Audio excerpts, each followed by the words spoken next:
neure Durangar maiteok. Eskerrik asko bihotz-bihotzez gaur hemen egoteagaitik. Durangoko bihotzean, gure jaiak ospatzeko prest. Gaur Durango festetan murgilduta dago eta gure herriko espiritua inoz baino biziago. Ze ohore eta zer emozio hemen egotea gaur zuen aurrean gure festak maiteak hasteko. Bueno, ni Vanessa Goikoetxea deitzen naiz, Durangoko alaba, naiz eta itsasoko beste aldean jaio, Estatu Batuetan, bizitzaren eta nire aita Miguel Ángel Goikoetxea, zesta puntako pelotari handia, kirol ibilbidearen ingurua barren ondorioz. Han bizi izan nituen neure lehen urteak, baina bihotza betik hemen egonda, gure Durango maitean. Hemen ezin nintzen, San Antonio lehenik, aurten txupinazo txikien arduradunek, gero jesuitetan, eta 11 oroitzapen dauzkat zuekin partekatzeko. Durango, musika, kultura eta kirolaren lurra data. Mis padres, Miguel y Mercedes, siempre me inculcaron el amor por nuestras tradiciones, por nuestra cultura, por todo lo que Durango significa.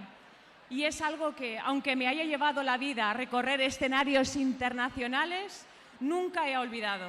Y ninguna actuación, por grandiosa que sea, se compara a la emoción de estar aquí frente a vosotros. Baina, ez nator bakarrik, nire familiak beti lagundu dit. Aitor, nire senarra, bere ibilbidea alde batera utzi du nire alboan egoteko. Eta gure seme Mark ezitzeko eta munduan zehar laguntzeko. Haiek gabe gaur hemen ez nintzatek egongo. Baina zuek, nire herri maitea, beti egon zareten irekin, nire inspirazio iturri. Hemen eskolara joan nintzen, hemen lagunek egin nituen, eta hemen sortu ziren nire leheneko ametsak. La música, como siempre, deseo que esté presente en nuestros corazones, en nuestras plazas y en nuestras calles. Y no puedo evitar mencionar el poder que tiene la música en nuestras vidas. La música nos une, nos emociona, nos da esperanza. Y en las fiestas dejemos que la música sea el puente que nos conecte a todos, sin importar nuestras diferencias. Porque, chicos, sin música no hay vida. Hau da gure momentua Durango. Gaur hasiko dira gure jaiak. Eta prest gaude gozatzeko, dantzatzeko eta gure San Faustoak ospatzeko. Agradecer de todo corazón a mi familia, a mis amigos y a todos los que están aquí. Pero sobre todo, quiero agradeceros a vosotros, al pueblo de Durango, por confiar en mí para abrir estas fiestas tan especiales.